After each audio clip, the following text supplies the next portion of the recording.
আল্লাহ আমার রব, এই রবি আমার সব। দামে দামে তুন মনে তারি অনুভব। তোমার দুনিয়াতে আমি যেদিকে তাকাই, অথই নিয়ামতে ডুবে আছি সবাই। পাক পাখালির গানে শুনি তসবি কলরব, তসবি কলরব। আল্লাহ আমার রব, এই রবি আমার সব। আসসালামু আলাইকুম। প্রিয় দর্শক, আপনারা কেমন আছেন? সবাই ভালো থাকুন, সেটাই আমাদের একান্ত কামনা। শুরু হলো আপনাদের প্রশ্ন নিয়ে আপনাদের এই প্রিয় অনুষ্ঠান আপনার জিজ্ঞাসা।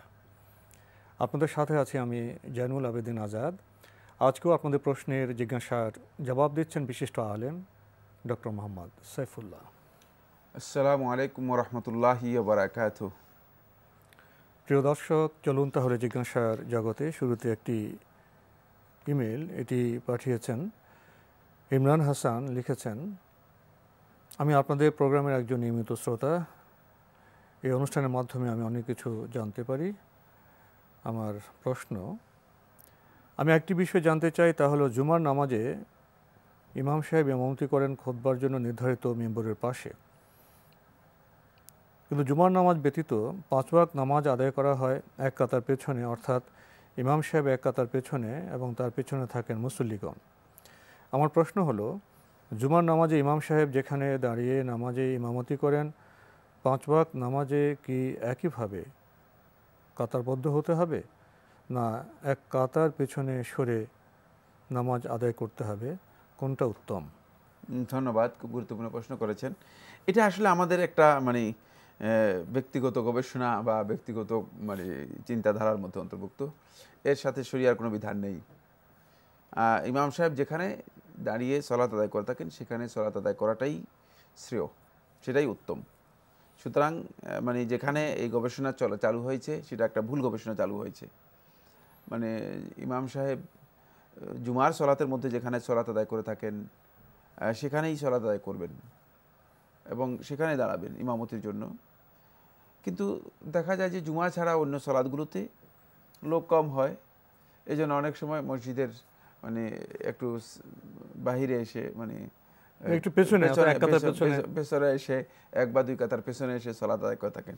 এটা জাস্ট হয়তো নিজেদের কাছে কমফোর্টেবল মনে হয়ে থাকে এই জন্য করা, বাকি এটা শরিয়ার বিধান নয়। যদি মনে করে কেউ যেখানে ইমাম সাহেব দাঁড়িয়ে জুমার সালাত আদায় করেছেন সেখানে দাঁড়িয়ে ফরজ সালাতগুলো অথবা 5 ওয়াক্ত যে ফরজ আছে সেগুলো আদায় করা, সেগুলো জামাত করা, এটা উত্তম নয় অথবা এটা উচিত নয়, তাহলে গুনাহগার হবেন তিনি এবং এটা বেদাত হবে, কাজটি বেদাত হয়ে যাবে। কিন্তু যদি এমনি শুধুমাত্র ব্যবস্থাপনা ম্যানেজমেন্টের কারণে যদি এভাবে করেন যে লোক যেহেতু কম মসজিদের মধ্যে, সেখানে মানুষ একটু কমফোর্টেবল ফিল করতে পারে, মানুষ খালি খোলা জায়গায় সামনে একটু খোলা আছে পেছনে একটু খোলা আছে, দাঁড়াতে একটু সুবিধা হয়, যদি এই উদ্দেশ্য হয়ে থাকে তাহলে এটি সম্পূর্ণরূপে জায়েজ, না জায়েজ নয়। কিন্তু ইমাম সাহেব সুন্নাহ অনুযায়ী যদি মনে করেন, সেটা হচ্ছে ইমাম সাহেব যেখানে দাঁড়িয়েছেন জুমার জন্য সেখানে দাঁড়িয়েই ফরজ সালাতগুলো আদায় করবেন, অন্যখানে আদায় করার কোনো সমস্যা নেই। এবং এটা ভাবার কোনো সুযোগ নেই যে না উত্তম হচ্ছে যে 1 কাতার বা 2 কাতার পিছিয়ে জামাতে সালাত আদায় করা। এই চিন্তাধারা যদি কেউ উত্তম মনে করে থাকেন তাহলে কিন্তু এটা বিদআত হবে, তিনি গুনাহগার হবেন।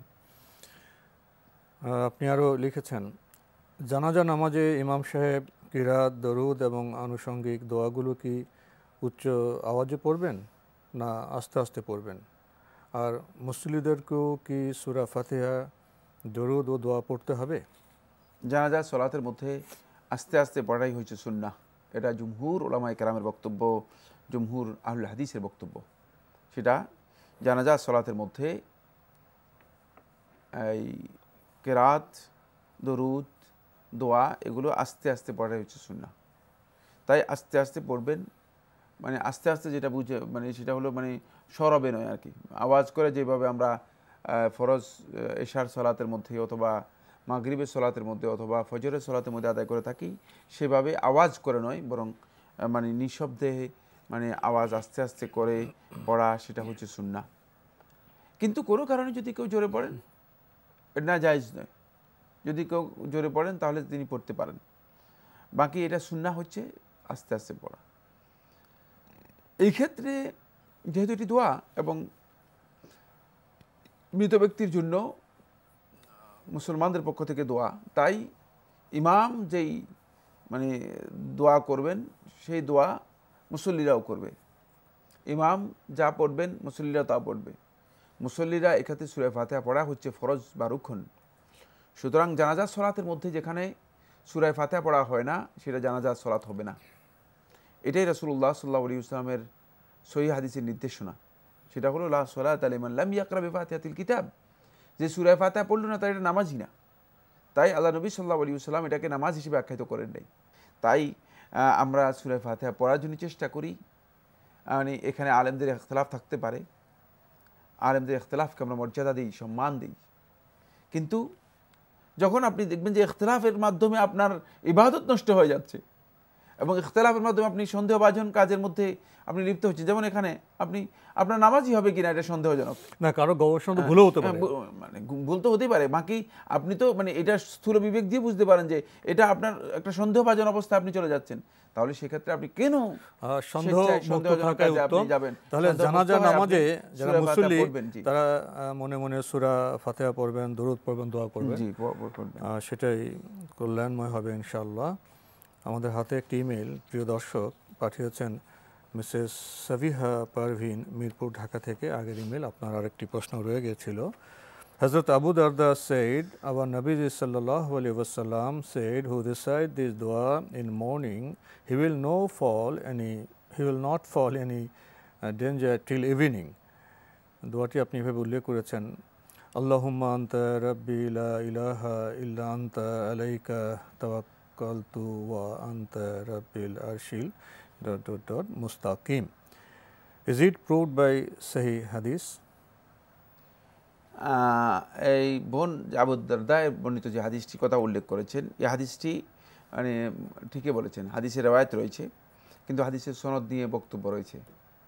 সনদ নিয়ে বক্তব্য রয়েছে, আমি হয়তো বুঝাতে পেরেছি। সেটা হচ্ছে এই মানে বিতর্ক রয়েছে হাদিসটি সহিহ কিনা, হাদিসটি সহিহ কিনা।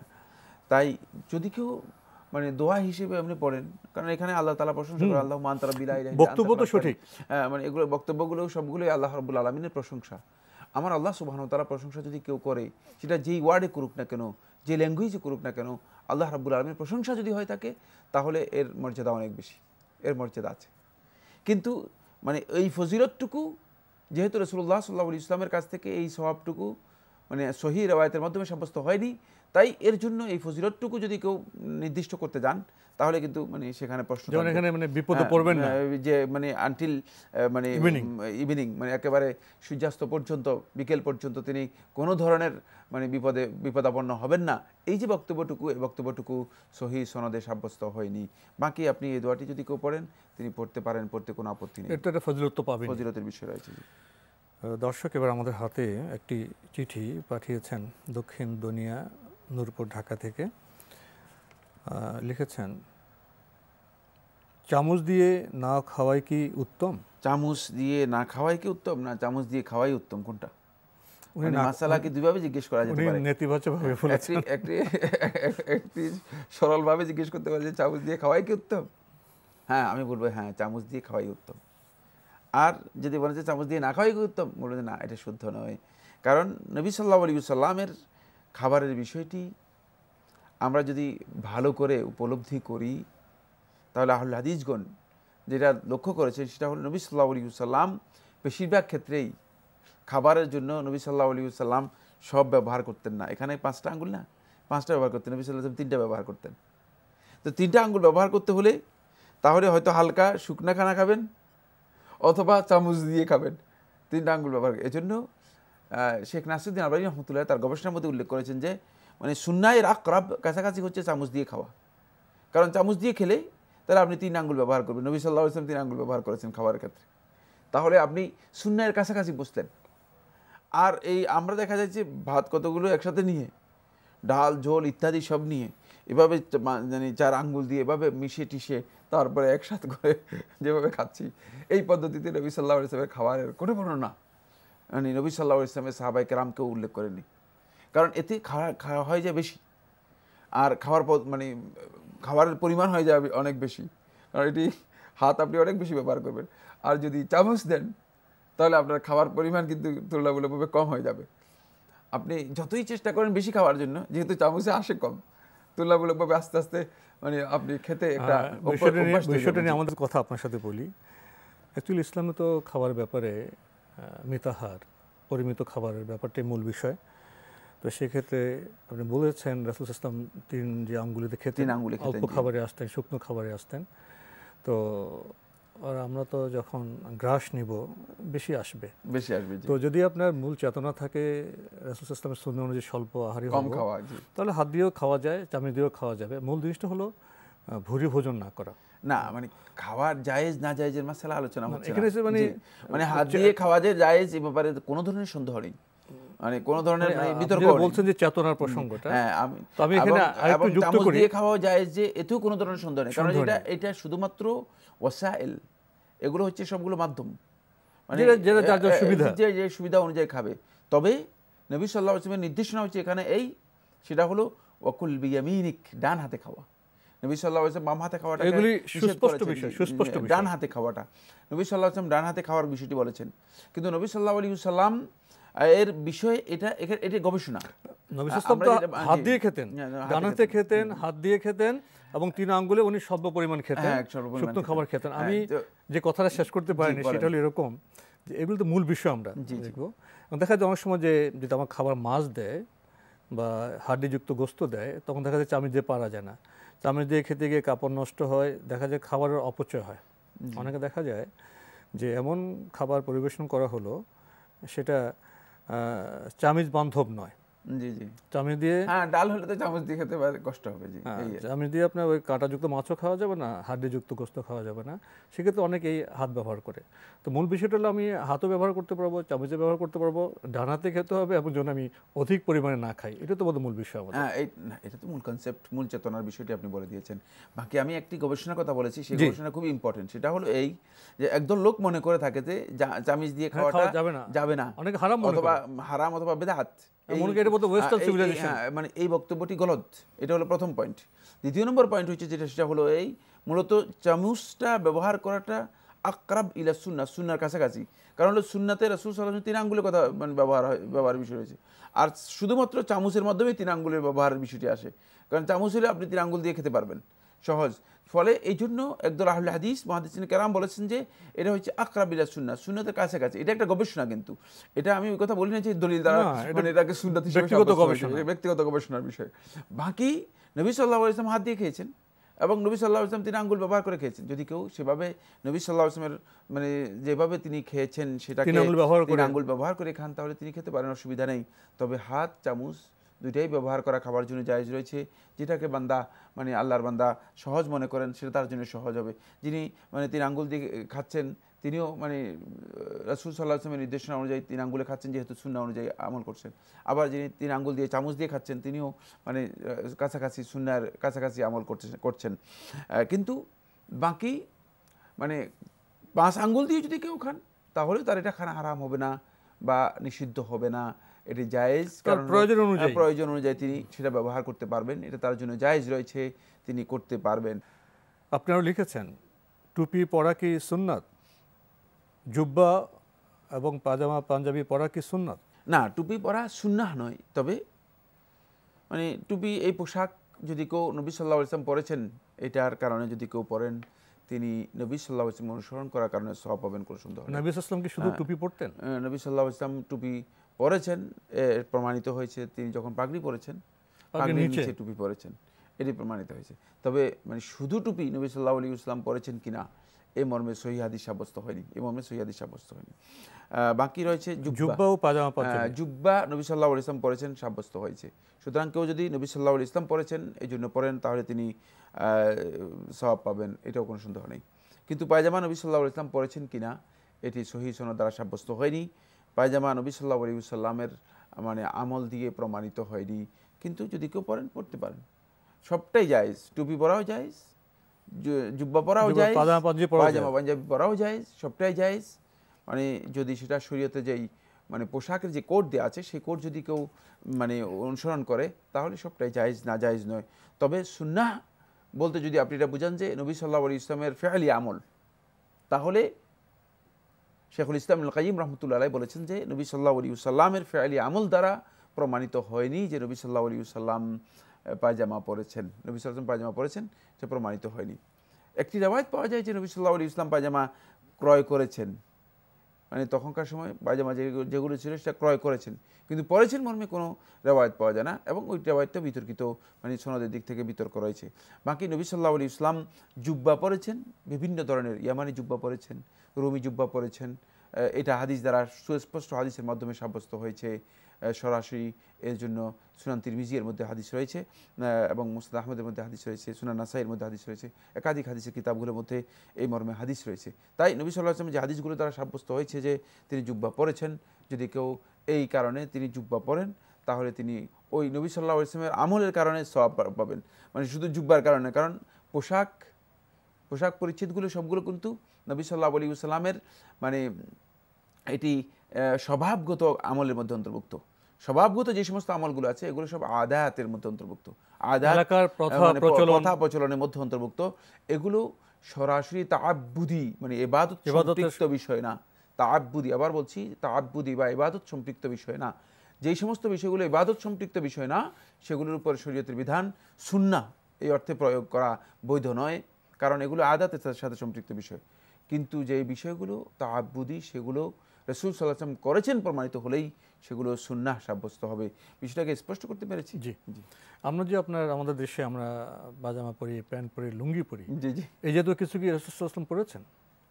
না, লুঙ্গিও নবী সাল্লাল্লাহু আলাইহি ওয়াসাল্লাম পরেছেন সাব্যস্ত হয়নি। তবে নবী সাল্লাল্লাহু আলাইহি ওয়াসাল্লাম মানে কাপড় মানে ইজার পরেছেন। ইজার এটাকে কেউ কেউ লুঙ্গি অনুবাদ করে থাকে, ভুল অনুবাদ।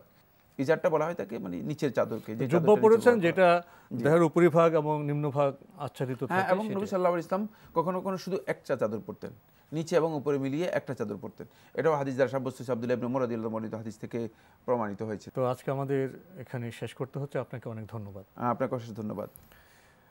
প্রিয় দর্শক, আপনারা হয়তো লক্ষ্য করেছেন ইসলাম একটি স্বাভাবিক জীবন ঘনিষ্ঠ বিধান, এবং ইসলামের যে নবী সাল্লাল্লাহু আলাইহি ওয়াসাল্লাম তিনি খুবই স্বাভাবিক সাধারণ জীবনযাপন করতেন।